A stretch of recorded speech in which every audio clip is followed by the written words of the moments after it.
La prossima settimana il Veneto sarà ancora in zona bianca, ad annunciarlo in tarda mattinata il presidente Zaia. Evitato il passaggio di fascia grazie all'area medica che non ha ancora superato la soglia del 15% di occupazione, al momento ferma all'11%.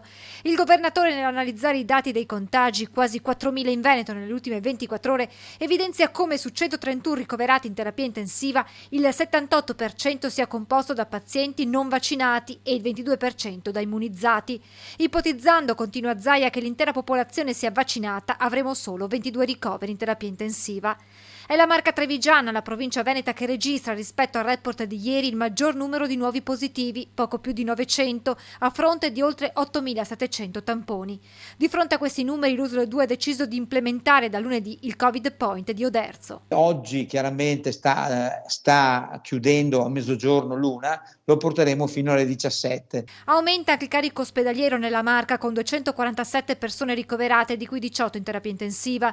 Intanto ieri al Covid Hospital del San Camillo sono arrivati i primi 5 pazienti, altrettanti sono attesi nelle prossime ore. Sotto pressione anche il 118, con un incremento di chiamate per Covid, ma anche per le prime forme influenzali. Le aree mediche infatti in questo momento sono occupate soprattutto da pazienti over 70, ma anche 45-50enni con forme influenzali e parainfluenzali. In questo quadro generale importanti sono i dati elaborati dall'USL 2 sull'incidenza dei ricoveri per 100.000 abitanti.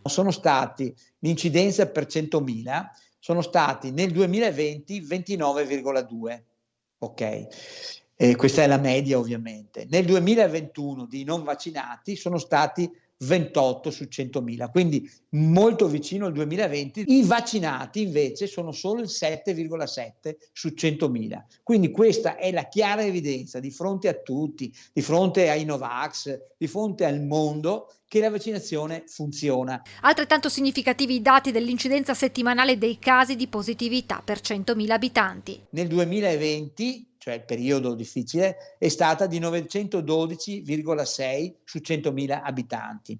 Nel 2021 i non vaccinati sono stati 519,6, mentre per i vaccinati solo di 275. Diciamo che abbiamo avuto meno casi, meno positività e soprattutto quello che è importante, abbiamo avuto ovviamente meno ricoveri. E sul fronte vaccini l'83,5% dei trevigiani ha completato il ciclo vaccinale, ma l'US spinge ulteriormente sulla campagna di immunizzazione e da sabato 11 dicembre saranno a disposizione per le terze dosi 4 nuove sedi vaccinali in strutture private convenzionate, 2 a Castelfranco, una a Conegliano e un'altra a Godega di Sant'Urbano.